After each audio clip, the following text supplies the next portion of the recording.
먼저 아시는 분들 아시겠지만 그래도 간단하게 소개를 하자면 저 2013년에 미국으로 갔거든요.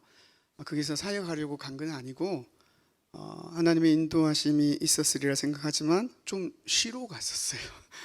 갔는데 그곳에 또 하나님이 맡기신 일들이 있어서 거기에 있게 됐는데, 지금 현재 샌디에고 출라비스타라고 하는 곳에 한인교회를 담임하고 있습니다.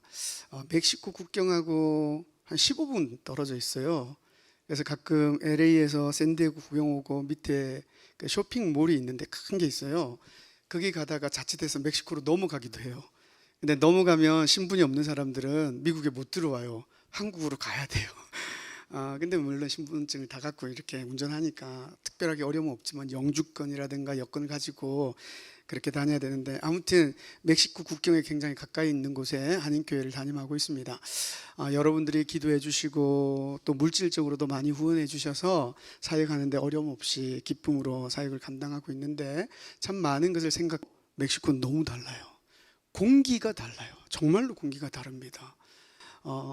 한 곳은 세계에서 가장 잘 사는 나라, 미국이 있고, 한 곳은 정말 땅이 크기 때문에 영향력을 발휘하는 나라라고 하지만 너무너무 못 살아요.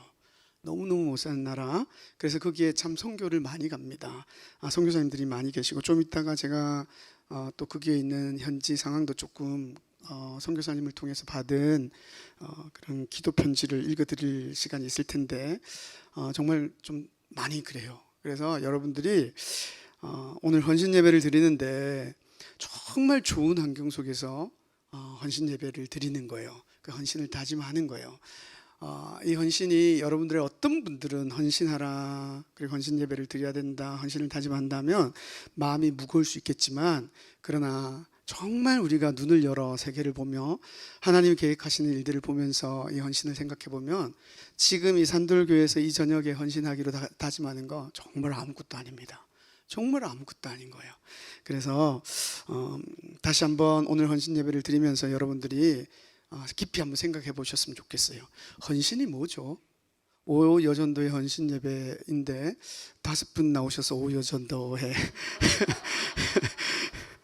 헌신이 뭐죠? 헌신은 그런 거잖아요. 나를 드린다는 거죠. 예, 드린 겁니다. 드렸다는 뜻은 뭐예요? 내가 없다는 거예요. 이제 내 거는 없는 거예요. 드렸으니 드려서 받은 분의 것이 되었기 때문에 진짜 헌신은요, 내가 죽는 거죠. 맞습니까? 내가 죽는 거예요. 그리고 그분이 말씀하시면 말씀하시는 대로 행하는 것, 그게 헌신입니다. 오늘 이 오후 시간 헌신 예배를 드리면서 여전도회 뿐만 아니라 산돌교회 모든 성도 여러분들 그러한 다짐이 있었으면 좋겠습니다. 여전도에만 헌신하는 게 아니잖아요. 예수님을 믿는 사람들은 모두가 헌신하는 거거든요.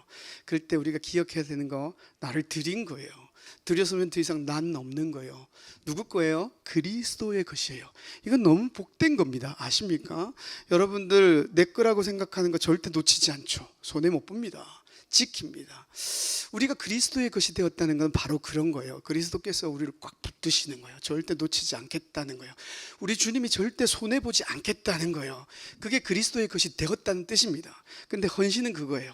예수님을 믿는다는 것은 바로 그거예요. 나를 누구에게 드리는 거예요? 그리스도께 드리는 거예요. 그래서 우리는 누구의 것이 되는 거예요? 그리스도의 것이 되는 겁니다. 이것은 복된 일이에요. 그래서 헌신을 여러분 두려워하지 마시고 겁내지 마시고, 또 헌신을 다짐하라 할 때 마음의 부담을 느끼고, 그거는요 진짜 헌신이 뭔지 몰라서 그러는 거예요. 오늘 이 저녁에, 이 오후에 예배하는 사랑하는 모든 성도 여러분들은 참된 헌신이 무엇인지 깨닫고 그 헌신의 기쁨을 기대하며 주 앞에 여러분을 드리는 모든 성도 되시기를 주님의 이름으로 축원합니다. 오늘 우리가 이 본문 말씀 6절부터 16절까지를 읽었는데요, 무슨 내용인지 머리에 남아 있습니까? 기억이 나십니까? 생각보다요, 여러분 꼼꼼하게 읽어보면요, 사도 바울 선생님께서 정말 많은 말씀을 하셨어요. 한 단어, 한 구절, 한 절, 사실은요 깊이 묵상하면 절대로 가볍게 넘길 수 있는 표현이 아닙니다. 그래서 꼼꼼하게 읽어보시면 사도 바울 선생님께서 아들 같은 디모데에게 얼마나 많은 말을 하고 싶었던가 좀 느낄 수가 있어요. 그리고 사도 바울의 그 심정도 느낄 수 있어요. 그런데 우리는 한글로 되어 있는 말씀을 읽지만 잘 모르죠. 그냥 쭉 넘어갑니다. 제가 잠깐만 조금 정리를 해드릴게요. 6절에서 이렇게 이야기를 해요. 이것으로 형제를 깨우치면, 이것은요 앞에서 나오는 여러 가지 이야기 자세하게 설명할 것들이 많은데 복음입니다. 진리입니다. 그것으로 형제를 깨우치면 그리스도의 좋은 일꾼이 되어 믿음의 말씀과 네가 따르는 좋은 교훈으로 양육을 받을 거다, 그렇게 말씀하는 거예요. 그러니까 뭐 하라고 한 거냐면 이것으로 형제를 깨우쳐라. 그리하면 좋은 일꾼이 된다. 그리고 나서 하는 이야기가 뭐냐면 너는 경건에 이르도록 네 자신을 연단하라. 그리고 경건이 얼마나 좋은지 알아? 범사에 유익하다. 그 이야기를 하는 거죠. 누구에게 하는 이야기예요? 지금 디모데에게. 누가요? 사도 바울이 그렇게 이야기하는 거예요. 그리고 나서 우리가 이것 때문에 참 수고한다. 하나님께 소망을 두기 때문이다. 하나님은 우리의 구주시다. 그 이야기를 하면서 그 다음에 또 이야기를 해요. 너는 이것들을 명하여 가르치라. 이것들을 가르치라. 디모데에게 그렇게 이야기하는 거예요. 이것들은 뭘까요? 복음이에요. 진리예요. 하나님의 말씀이에요. 그걸 가르치라 말하면서 뭐라고 또 이야기하냐면 너의 연소함을 업신여기지 못하게 하고, 그리고 너는 믿는 자의 본이 되어야 된다. 말과 행실과 사랑과 믿음과 정절에 본이 되어야 된다. 그래서 그 본이 되어 뭐를 하라고 하냐면 읽는 것, 권하는 것, 가르치는 것, 그거 하라. 그렇게 이야기합니다. 전념하라. 그리고 나서 또 무슨 이야기를 하냐면 14절부터 16절은 이 일을 계속하라. 그 이야기를 해요. 이 일은 뭘까요? 복음을 전하는 일, 진리를 전하는 일, 말씀을 가르치는 일, 이 일을 계속하래요. 14절에 이렇게 말하거든요. 너에게 주신 은사, 그 가볍게 여기지 말고 전심전력하여 너의 성숙함을 모든 사람에게 나타내게 하고 네 자신과 너의 가르침을 살펴서 이 일을 계속하라. 핵심 내용이 뭘까요? 말씀으로 깨우치고 가르치고 그 일을 계속하라. 그리고 너는 그 일을 할 수 있는 자격을 갖추도록 경건에 이르는 훈련을 하고, 그리고 범사의 본이 되는 그런 삶을 살고, 그리고 네 자신을 살피고 너의 가르침 정말 말씀 안에 있는 것인지 다시 한번 살펴보라. 그 이야기를 하고 있는 겁니다. 그런데 여기서 우리가 몇 가지, 한 절 한 절은 정말 깊이 묵상해야 되는데 우리 산돌교회 목사님이 참 말씀에 깊이가 있으시잖아요. 그래서 나중 기회가 되시면 아마 한 절 한 절 깊이 말씀해 주실 거라 믿고 저는 그 안에서 몇 가지만 조금 살펴보려고 해요. 이 말씀은 직시예요. 사도 바울이 디모데에게 쓴 목회 서신입니다. 디모데는 지금 어디에 있을까요? 에베소 교회에서 목회를 하고 있어요. 에베소 교회는 어떤 교회일까요? 소아시아에 여러 교회가 있는데 그 소아시아에 있는 여러 교회 가운데 중심 교회예요. 핵심 교회예요. 사도 바울이 공을 들여서 세웠고, 그리고 예수님의 제자 중 사도 요한도 그곳에서 마리아를 모시고 예수님의 어머니 마리아를 모시고 노년을 어머니 마리아의 노년을 지켜보았던 곳, 그곳이 이 에베소 교회예요. 그러니까 명문교회라고 보시면 됩니다. 디모데가 목회할 때 이미 그 교회는 여러 장로들이 있었습니다. 어디서 보면 알 수 있냐면 사도행전 20장에 보면 사도 바울이 3차 전도 여행을 하고 예루살렘으로 돌아가요. 사도 바울이 아는 게 있어요. 예루살렘으로 돌아가면 틀림없이 큰 고난이 있을 것이다. 어쩌면 순교할지도 모른다. 정말로 잡혀서 로마로 가게 되죠. 근데 그게 대한 간절함과 뜨거움이 있었기 때문에, 그리고 6월절 되기 전에 빨리 가고 싶은 마음이 있었기 때문에 가는데 에베소 교회를 그냥 갈 수가 없어요. 그래서 밀레도라는 곳에서 에베소에 있는 장로들을 초청하는 장면이 사도행전 20장에 나온단 말이죠. 그것을 통해서 확인하는 바는 뭐냐면 에베소에는 이미 장로님들도 여럿 계신 그 교회를 누가 목회하고 있었냐면, 오늘 지금 이 시점은 그로부터 몇 년이 더 지난 시점이에요. 몇 년 더 지난 시점, 사도 바울이 67년에 순교를 하는데 한 63년 정도, AD 63년 정도, 그 시점 사도 바울 나이는 56세. 그때 지금 디모데에게 편지를 쓰고 있는 거예요. 사도 바울 56세 때 AD 63년경에 디모데에게 편지를 쓰고 있는데, 근데 뭐라고 쓰고 있냐면 오늘 6절 말씀에 보면 내가 이것으로 형제를 깨우치면 그리스도 예수의 이렇게 말씀한단 말이에요. 누구의 일꾼이 된다고요? 그리스도 예수의 좋은 일꾼이 된다, 이 이야기를 하고 있는 거예요. 근데 이게 가볍지 않은 내용이에요. 왜 그러냐면 앞서 말씀드린 것처럼 에베소 교회라는 교회는 큰 교회, 뭔가 잘 셋업이 된 교회, 장로들도 여럿 있는 교회. 그런데 디모데는 어떤 상태냐면 어려요. 사도 바울이 56세인데 디모데전서 후서를 계속 읽어보면 디모데를 뭐라고 부를까요? 참아들, 내 사랑하는 아들, 내 아들. 56세가 내 아들이라고 이야기할 정도면 몇 살쯤 되면 내 아들이라고 이야기할 수 있을까요? 한 30대 초중반쯤 되겠죠.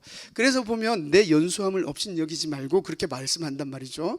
그러니까 지금 이 에베소 교회에 있는 이 디모데는 어려요. 그리고 교회에 있는 분들은 장로님들도 계시고 중심이 딱 잡혀있는 교회, 거기에서 사역하다 보면 어떤 일들이 생길까요? 이 일꾼은 일꾼인데 어떨 때는 물론 그리스도의 사랑으로 성도를 섬기는 일들 당연히 해야 하지만 가끔은요 그리스도의 일꾼임을 놓칠 때가 있는 거예요. 그리고 어리고 교회는 잘 셋업이 돼 있고 그리고 장로님들도 계시고 권사님들도 계실 테고 뭐 이러다 보면 이 어린 디모데는 어떻게 되기가 쉬우냐면 연세 드신 분, 교회 권위자들 눈치 보거나 그분에게 잘 보이려고 할 경우가 있는 거예요. 이게 인간적인 거죠. 어쩔 수 없는 거예요. 근데 그게 정말 그리스도의 일꾼이냐는 거예요. 그리스도의 일꾼이어야 된다라고 지금 사도 바울이 디모데에게 이야기하는 내용은 뭐냐면 너는 누구 눈치만 보라는 걸까요? 그리스도의 눈치만을 봐야 된다는 거죠. 우리는요 신앙생활하면서 믿음의 삶을 살면서 하나님이 맡기신 일을 감당할 때 누구 눈치 봐야 되는 거예요? 하나님의 눈치, 예수님의 눈치, 그리스도의 눈치를 보는 거예요. 그분의 만족, 이거 우리 너무 잘 알죠. 그래서 교회에 버린 누구라고 항상 알고 있습니까? 그리스도. 그런데 실제로 일하다 보면 우리는요 누나요? 있어요. 그런데 지금 사도 바울은 디모데에게 뭐라고 이야기하고 있냐면 너는 그리스도의 일꾼이다 라는 거예요. 그리스도의 일꾼은요 그리스도께서 맡기신 일을 하면서 그분이 원하시는 걸 할 때 기쁨을 누리는 사람, 예수님의 칭찬을 목말라 하며 그분의 칭찬이면 됩니다. 예수님의 칭찬이면 나는 만족합니다. 이 믿음을 가지고 일하는 사람이 누구냐면 그리스도의 일꾼인 거죠. 그런 사람들은요 때로는 세상 사람들이 손가락질하고 같이 신앙생활하는 사람, 형제자매, 성도가 비난하고 욕하고 이렇게 흠집내도 괜찮아요. 예수님만 괜찮으면 괜찮습니다. 이게 진짜 그리스도의 일꾼이기 때문에 그런 거죠.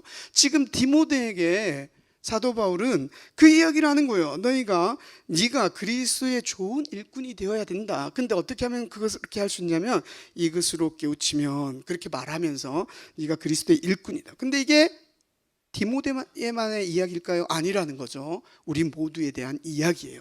만약에 사도 바울이 정말로 디모데에게만 이 이야기를 하고 싶었다고 한다면 이 서신이 교회 회람되면서 일반 우리 성도들에게 읽혀지지 않겠죠. 목회자에게만 주어지는 이야기라면. 그게 아니라는 거예요. 우리 모든 성도는 그리스도의 좋은 일꾼이어야 한다는 겁니다. 그런데 일꾼 하면 조금 마음에 부담이 되는 분들도 가끔 있을 겁니다. 하도 일꾼 하라니까 일꾼 돼야 되나 보다는 그런 생각은 하지만 부담스러운 거죠. 왜냐하면 일을 해야 되니까. 그래서 이런 헌신 예배를 드리면 오전도회 헌신 예배다 하면 오늘 헌신 예배 드리는 여전도회 회원들만 헌신 작정하면 되는 거겠지, 이렇게 생각하는 경우들이 종종 있다는 거예요. 또 때로는 교회에 일꾼하면 장 보면 사람들의 여러 시선도 있고 이러쿵 저러쿵 말도 많고 하니 하기 싫을 수도 있다 생각이 듭니다. 제가 오래전에 금요철화 예배를 인도할 때 거의 계속 매주 말씀의 주제가 뭐였냐면 믿음이 자라야 된다, 그런 말씀을 전한 자. 그런데 제가 아는 분, 여러분도 아는 분입니다만 실명을 언급하기는 어렵지만 찾아왔어요 저한테. 그리고는 저희 가족입니다, 오해는 하지 마십시오. 찾아왔어요. 그리고는 뭐라고 이야기하냐면 성도들 믿음 잘하고 싶어 하지 않아. 믿음이 자라면 일해야 된다고 생각해. 뭐 이런 말을 하더라고요. 저는 머리를 한 대 맞은 것 같았어요. 와, 그런가? 정말 그런가? 여러분 어떠십니까? 믿음이 자라면 이래야 된다는 생각 때문에 믿음이 자라기 싫으신 분 혹시 계십니까? 마음 깊은 곳에 한번 점검해 보실 필요가 있어요. 근데 우리가 알아야 되는 게 뭐냐면, 일꾼은요, 헌신 예배 드리는 분만, 장로님만, 권사님만, 안수 집사님만 아니에요. 모두가 그리스도의 일꾼이어야 합니다. 우리 마태복음 25장의 달란트 비유 잘 아시죠? 5달란트 받았던 종, 2달란트 받았던 종, 1달란트 받았던 종. 5달란트 받았던 종은 5달란트를 남겨요. 2달란트 받은 종도 2달란트를 남겨요. 1달란트 받은 자는 안 남기죠. 묻어두죠. 그리고는 그대로 돌려줍니다. 주인 입장에서는 손해가 아니죠. 그럼에도 불구하고 예수님은 이 비유로 이 종을 뭐라고 이야기하냐면, 악하고 게으른 종아, 그렇게 이야기해요. 무슨 이야기했냐면, 1달란트 받았다 할지라도 일해야 된다는 거예요. 일꾼이라는 거예요. 예수님이 5달란트만 남긴 종하고 2달란트 남긴 종하고 차별하여 칭찬하셨을까요? 여러분 다 아시는 바와 같이 그렇지 않습니다. 둘 다 똑같이 뭐라고 말씀하시냐면, 착하고 충성된 종아, 네가 작은 일에 충성하였으니 내 주인의 즐거움에 참여하리라. 이 이야기는 뭐냐면요, 우리가 뭔가 일을 해서 많이 남기고 어떤 성과를 이루고 이게 중요하지 않다는 거예요. 뭐냐면 주를 위하여 뭔가를 하느냐 안 하느냐, 이게 중요한 거거든요. 그런데 1달란트를 이야기하면서 예수님이 하신 말씀은 뭐냐면, 모두가 뭐다? 일꾼인 거예요. 그래서 일꾼 되기 싫어? 아니에요. 어차피 일꾼 되려면 뭐 해야 되냐면 믿음이 자라야 되는 거예요. 믿음이 자라야 일꾼 되는 게 아니고요, 그냥 일꾼인 거예요. 근데 이 일을 잘 감당하기 위해서 우리에게 필요한 게 뭐냐면 믿음인 거예요. 누가복음 17장에는 심지어 이런 말씀까지 있어요. 어떤 말씀이 있냐면, 예수님이 비유로 제자들에게 이야기를 해요. 그러면서 이런 말씀을 합니다. 너희 중에 밭을 갈거나 양을 치거나 하는 종이 있어서 밭에서 돌아오면, 이해되시죠? 종이 있는데 밭에서 열심히 일하는 거예요. 양을 친 거예요. 그리고 돌아오면 예수님 계속 말씀하셔요. 그들어 이리 와서 앉아서 먹으라 말할 자가 있느냐? 그럴 주인이 있을까요? 없다는 거예요. 예수님 그 말씀하시는 거예요. 그러면서 그러지 않을 거야. 도리어 그 종에게 내 먹을 것을 준비하고 내가 먹고 마시는 동안 내 옆에서 수종을 들고 그 후에 너는 먹고 마시라 하지 않겠느냐? 예수님이 이렇게 말씀하시는 거죠. 그리고는 만약에 종이 그렇게 했다고 했을 때 예수님이 계속 하시는 말씀이, 종이 명한 대로 하였다고 종에게 감사하겠느냐? 이렇게 예수님이 반문합니다. 이 이야기가 뭔 말입니까? 우리 모두가 누구라는 거냐면 종인 거예요. 그리고 어떤 칭찬도 기대할 것 없이 그냥 우리가 일하고 나면 그냥 마땅히 하여야 할 일을 한 것뿐입니다라고 고백해야 되는 사람들이 누구라고 말씀하신 거냐면, 저와 여러분들. 그러니까 우리 모두가 뭐라고요? 종이며 일꾼이라는 거예요. 이거 우리 잊어버리면 안 됩니다. 우리는요, 이 땅을 그냥 평안하게, 예수님이 우리에게 평안을 약속하셨어요. 근데 그 평안을 약속함에 있어서 그냥 아무 일도 안 하고 하나님이 주시는 그 복을 받아 누리면서 그냥 평안하게 살라고 이 땅을 살아가게 하시고 또 구원받아 이 구원의 길을 걸어가게 하신 거 아니에요. 예수님이 이거 모르실까요? 세상이 좋은지 하나님 나라가 좋은지 예수님 아실까요? 모르실까요? 뭐 물어보나만 하죠. 예수님은 너무나 잘 아시는 건 하나님 나라가 이 세상보다 좋다는 거 알아요. 예수님이 우리를 구원하셨어요. 우리를 구원하셨는데, 그러면 예수님이 훨씬 더 좋은 하나님 나라로 바로 데려가시지 왜 이 땅에 그냥 남겨두셨을까요? 그렇잖아요. 우리도 그냥 빨리 하나님 나라 가면 좋을 것 같은데. 얼마 전에 그런 유튜브를 봤어요. 한 50만 정도 되는 유튜버인데, 이 유튜버가 예수님을 안 믿는 유튜버였는데 어느 날 예수님을 알아버린 거예요. 만나버린 거예요. 그리고는 한 2달 동안 가장 큰 고민이 그거였대요. 세상에 안 믿는 사람들은 예수님을 몰라서 죽고 싶고 뭐 그랬는데, 이 유튜버는 예수님을 만나고 나서 빨리 죽고 싶었대요. 그냥 한 2달 동안 거의 너무너무 우울했대요. 하나님 나라 너무 좋은데, 나 예수님 너무 보고 싶은데 왜 이렇게 더럽고 불결하고 죄로 가득 찼고 이런 세상을 내가 살아야 되나? 예수님 빨리 죽고 싶어요. 오히려 이 사람은 예수님 만나고 빨리 죽고 싶었대요. 그런데 그렇게 고민하고 예수님 만나고 싶어서 기도하는 중에 자기에게 주어진 사명이 있다는 걸 알고 지금은요 그 사명을 잘 감당하더라고요. 맞아요. 우리도 알잖아요. 이 땅보다 하나님 나라가 훨씬 좋은 거 모르시는 분 계십니까? 다 아시잖아요. 그런데 하나님은, 예수님은 우리를 이곳에 왜 남겨두셨을까요? 일하라고 주의 일을 감당하라고 이 땅에 남겨둔 거죠. 그러니요 우리는요 일꾼 되는 것에 두려워하면 안 됩니다. 그냥 우리는 일꾼이에요. 일꾼이 되고 말고가 없어요. 그냥 우리는 일꾼입니다. 그런데 여전히 우리 가운데 있는 오해가 있어요. 뭐냐면 그리스도의 일꾼으로 혹은 교회의 일꾼으로 일하는 것, 힘들고 귀찮고 기쁘지 않은 것이라는 오해가 우리 가운데 있는 거예요. 그러다 보니까 일꾼 되고 싶지 않은 거죠. 정말로 일이 힘들고 귀찮은 것 그리고 기쁘지 않은 것 맞습니까?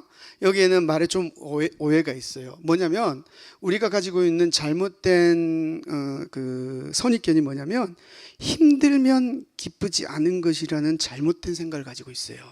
정말일까요? 연애할 때, 젊은 남녀가 사랑할 때 하루 종일 일하고도 밤새 또 만나서 사랑을 속삭이고 그리고 다음날 또 일하고 또 만나는 거 좋아합니다. 안 힘들까요? 그렇지 않죠. 힘들어요. 그럼에도 불구하고 기쁠까요? 안 기쁠까요? 기쁜 거예요. 그러니까 힘든 거는 기쁘지 않은 것, 안 힘든 거는 기쁜 것, 이 등식은 잘못된 등식이에요. 근데 세상이 우리 가운데 자꾸 심어주는 거예요. 힘들면 기쁘지 않은 거야. 안 힘들어야 기쁜 거야. 정말 그럴까요? 교회 생활하면서, 신앙생활하면서 일 하나도 안 하고 힘들지 않았더니 막 믿음이 생기고 예수님이 더 사랑스러워지고 하나님이 더 좋아지고 마음이 뜨거워지고 뭐 그러던가요? 그렇지 않은 거예요. 세상에서 정말 일 안 하고 편하면 아무 근심과 걱정 없이 기쁘기만 하고 그럴까요? 그렇지 않죠. 일 안 하고도 우울한 사람이 얼마나 많습니까? 우리는요 신앙생활하면서 이 오해를 걷어내야 됩니다. 힘들어도 기쁠 수 있습니다. 믿으십니까? 예. 그게 진짜 일꾼이죠. 그리고 그게 진짜 믿음이죠. 그리고요 지금은 어쩌면 힘들 수도 있어요. 그런데 주를 위하여 헌신하셨던 많은 여기 계신 여러분들, 주를 위하여 일할 때 기쁘고 즐거웠던 적 정말 있지 않습니까? 분명히 힘들었었는데 그럼에도 불구하고 기뻤던 적 있잖아요.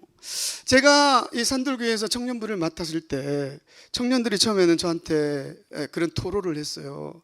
목사님, 오후 예배까지 드리는 거 너무 힘들어요. 그때 어땠냐면 9시에 와서 교사하잖아요. 그리고 성가대도 하고 11시 예배 드리고 그리고 2시 예배 찬양 인도하고 2시 예배 드리고 그러면 3시 15분 그리고 나서 바로 청년 예배를 드리는 거예요. 3시 반 4시 청년 예배를, 저는 또 설교를 길게 하는 편이었으니 1시간 뭐 이렇게 길게 하고 나면 5시, 그럼 끝나면 가느냐 하면 그게 아니고 교회 청소 다 했었어요. 쓰레기통 비우고 뭐 그런 게 했단 말이에요. 그러니 애들이 힘들어 하더라고요. 어느 날 그 이야기를 하는 거예요.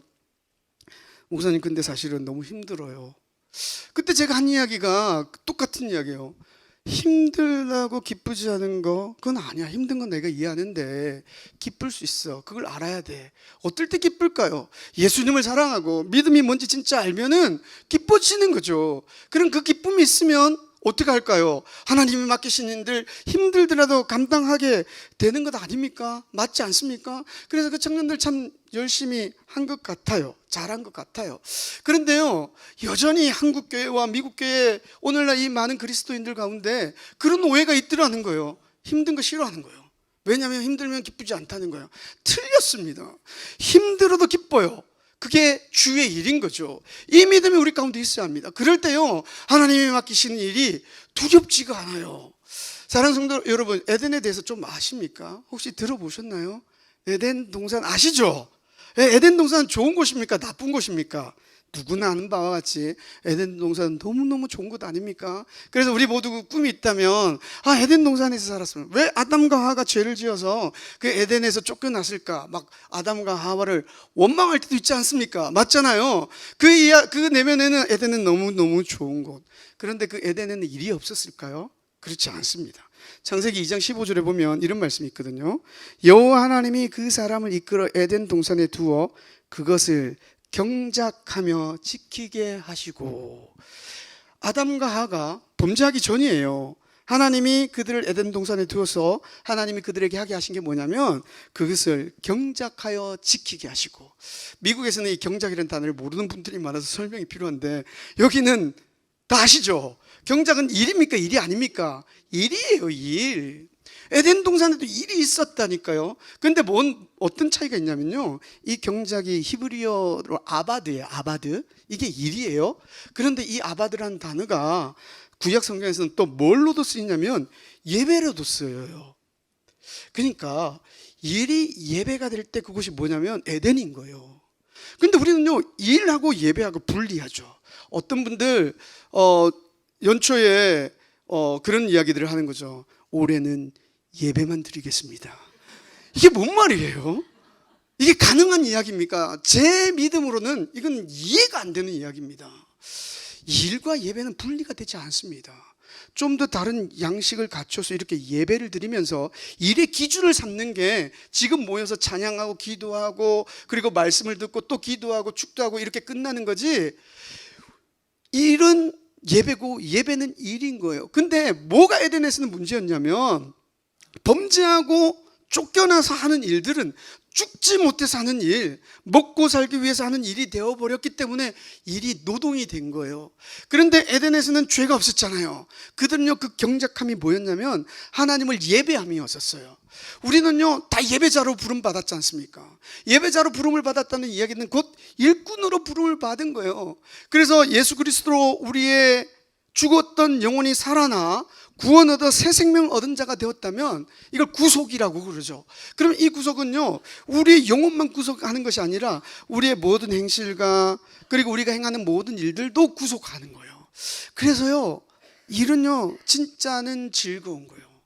정말 예수님 안에서 구원받아 새 생명을 얻었고 그 은혜가 너무나 크고, 그리고 그래서 예수님이 너무나 사랑스럽다고 한다면 일은요 힘든 게 아니라 기쁜 거예요. 그래서 과거에 항상 힘든 게 아니고 어떨 때는 정말 교회 일이 기뻤던 적 있었던 이유가 그거예요.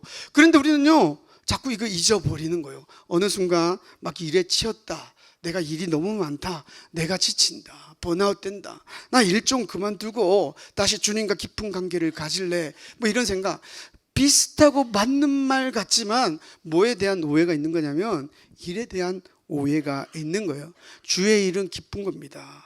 믿음으로 하면 기쁜 겁니다. 이 일이 예배임을 우리가 믿으면 일은 기쁜 거예요. 그래서 일꾼이 되십시오라고 하는 이 이야기는요 부담스러운 이야기가 아닌 거예요. 축복으로의 초대예요. 하나님이 우리에게 주시고자 하는 그 일의 기쁨을 맛보게 하시기 위하여 우리를 부르시는 그 부름이에요. 그래서 우리 모두는요 일꾼이 되어야 되는 거예요. 그래서 장로님들, 권사님들 교회를 참 많이 하지만 기쁨으로 하지 않습니까? 또 어떤 목사님들, 특히 선교사님들, 사도 바울, 오늘 성경에 나와 있는 이 성경을 쓰신 사도 바울 같은 경우에는 빌립보스를 쓸 때 감옥에 있었지만 그 빌립보스라고 하는 그 서신의 주제가 뭡니까? 기쁨 아닙니까? 기쁨.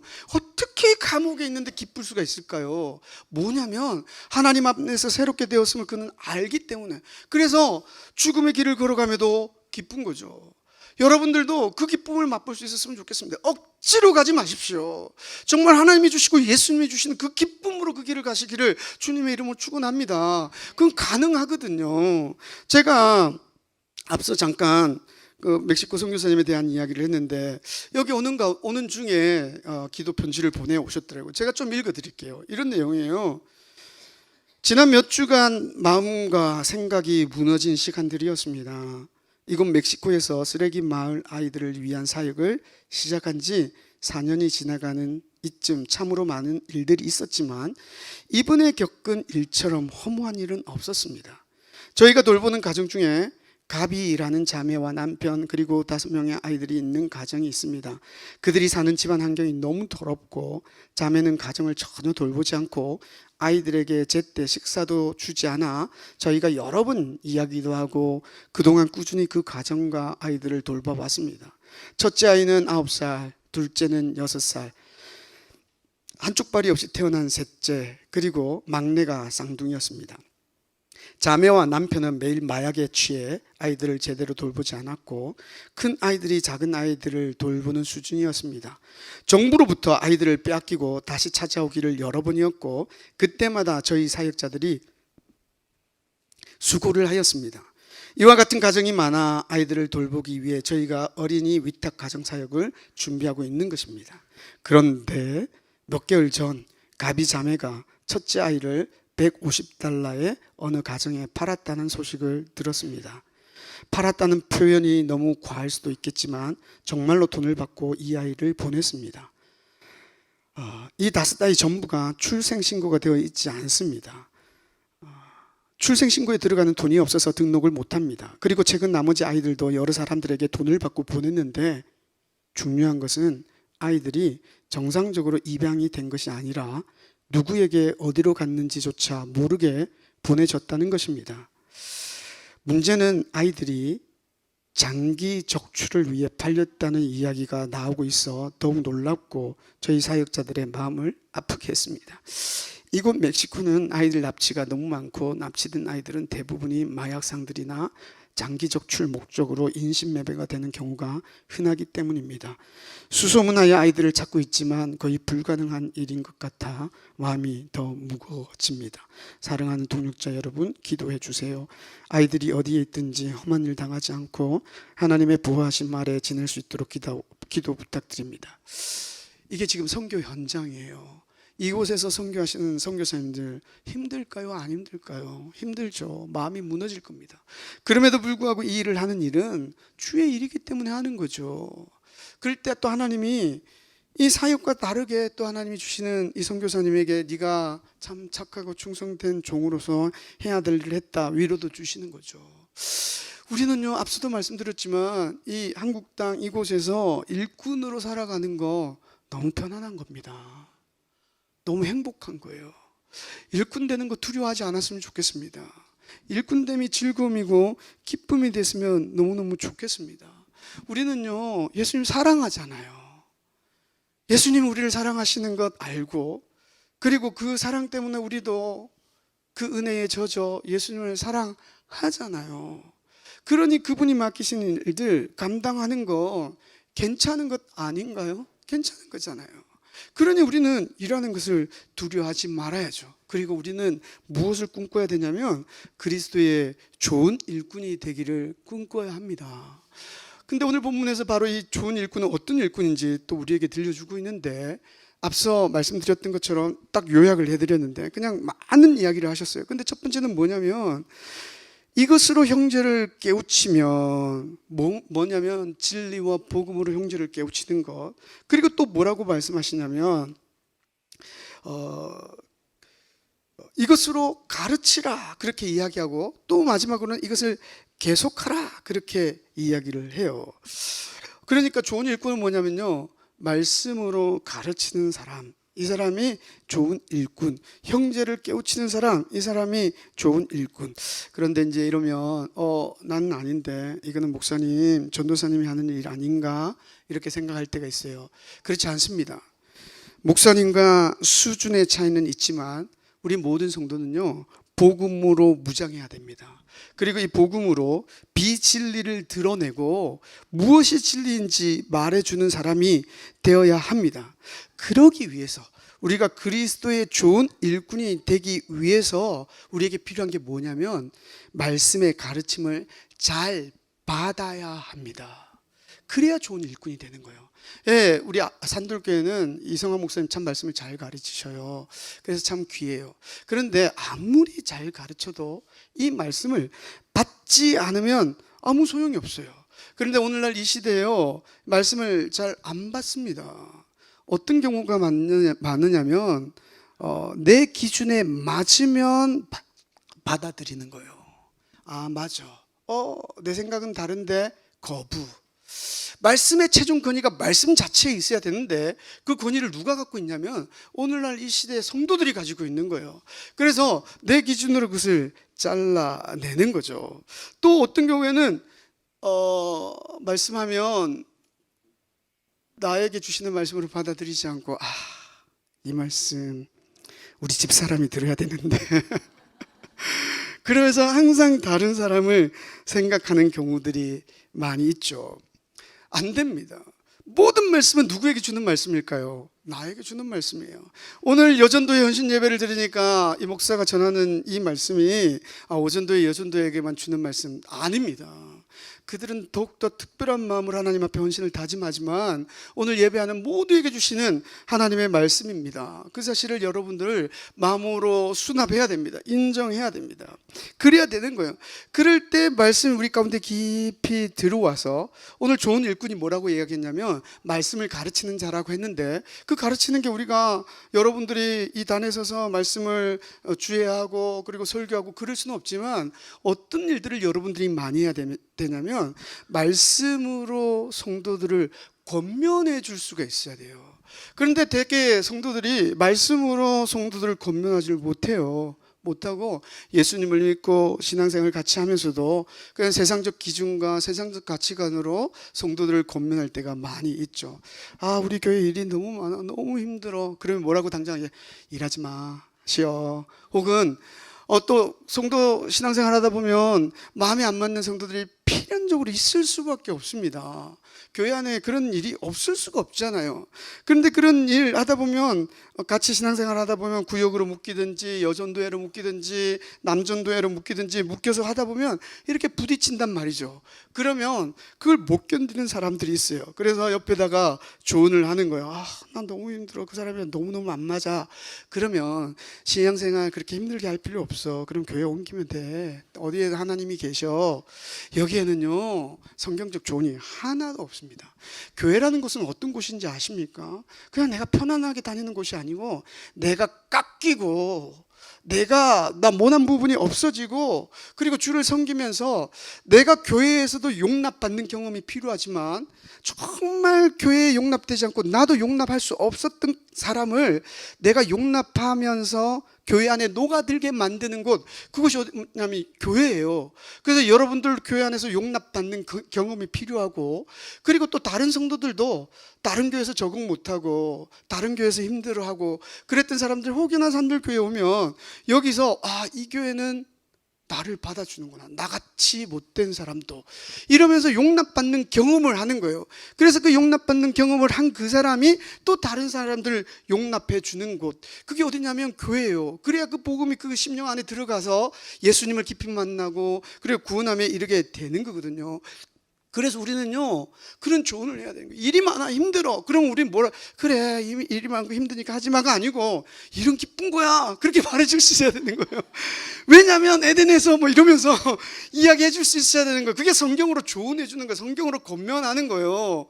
그런데 그냥 내 경험, 내 과거의 경험 가지고 그냥 세상적 가치관과 그 기준으로 조언하고 권면하는 거 이제 벗어납시다. 진짜 일꾼은요 말씀으로 조언하는 거예요. 근데 문제는 그 말씀으로 조언할 때 가끔 이러죠. 지나 잘하지. 그게 문제인 거예요. 그래서 오늘 말씀에 보면 어떤 말씀이 있냐면 7절 보면 이렇게 말씀하잖아요. 망령되고 허탄한 신화를 버리고 경건에 이르도록 내 자신을 연단하라. 우리의 말이요 땅에 떨어지지 않게 하기 위해서 누군가에게 말씀으로 권면할 때 그 말씀이 그에게 적용되고 그 심령 안으로 들어가도록 하기 위해서 우리에게 필요한 게 뭐냐면 경건에 이르도록 우리 자신을 훈련시켜야 된다는 거예요. 그리고 또 뭐냐면 12절에 보면 누구든지 내 연수함을 업신여기지 못하게 하고, 여기는 나이지만 그냥 우리가 권면할 때 니나 잘하지 이런 거예요. 그런 거 업신여기지 못하게 하기 위해서 뭘 해야 되냐면 오직 말과 행실과 사랑과 믿음과 정절에 있어서 믿는 자의 뭐가 되라? 본이 되라 그렇게 이야기하죠. 그리고 13절에서는 내가 이를 때까지 읽는 것과 권하는 것과 가르치는 것에 전념하라. 그리고 16절을 볼까요? 16절을 보면 네가 네 자신과 가르침을 살펴서 날마다 우리 자신을 돌아보아야 되는 거예요. 나는 과연 어떤가? 내 입에서 나오는 이야기들은 어떤 이야기들인가? 세상의 이야기인가 아니면 말씀인가? 진짜 말씀이 맞는가?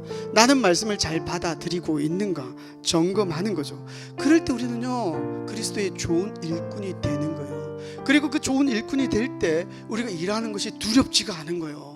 오히려 그 일이 기쁜 거예요. 그리고 다른 사람에게도 이야기할 수가 있는 거예요. 네가 힘들어? 그 일 내가 할게. 옆에서 도와줘. 그리고 같이 하자. 일하지 마. 내려도 네 신앙이 더 중요하지. 그렇게 기쁘지 않게 신앙생활을 하면 뭐 이런 이야기가 안 되는 거죠. 안 되고 정말 말씀으로 건면해 줄 수 있는 사람이 되어야 한다는 겁니다. 그게 진짜 좋은 일꾼이죠. 사랑하는 성도 여러분, 헌신 예배 드리는 여전도회 뿐만 아니라 오늘 이 자리에 나와서 함께 예배하는 사랑하는 모든 성도 여러분, 그리고 이 목사에게도 동일하게 하나님이 주시는 말씀이라고 생각합니다. 우리는 그리스도의 좋은 일꾼이어야 합니다. 일에 대한 부담 없을 수 없지만 그러나 자꾸만 우리가 믿음으로 고백하고 그리고 주 앞에 그리고 사람들 앞에 이야기해야 되는 거, 일이 힘들어도 기쁠 수 있어. 나는 그 기쁨으로 이 모든 일들을 감당할 거야. 그렇게 입으로 그리고 마음으로 자꾸만 확증을 하는 거예요. 그럴 때 우리는 그 일이 진짜 기쁨이 될 수 있는 거죠. 그리고 또한 우리가 그리스도의 사랑을 하나님과 바른 관계가 회복되어진다고 한다면 모든 일이 예배가 될 겁니다.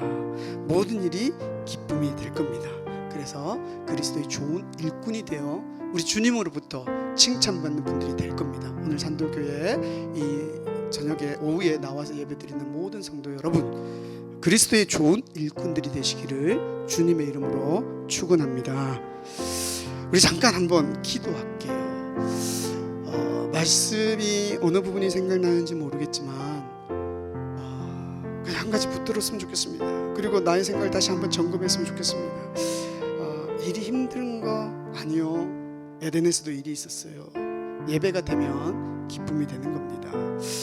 일이 예배가 될 수가 있습니다. 하나님과의 관계가 바르게 회복되면 모든 일이 부담이 아니라 기쁨이 있는 예배가 됩니다. 그렇게 주님 맡기신 일들을 감당하는 우리들 되기를 원합니다.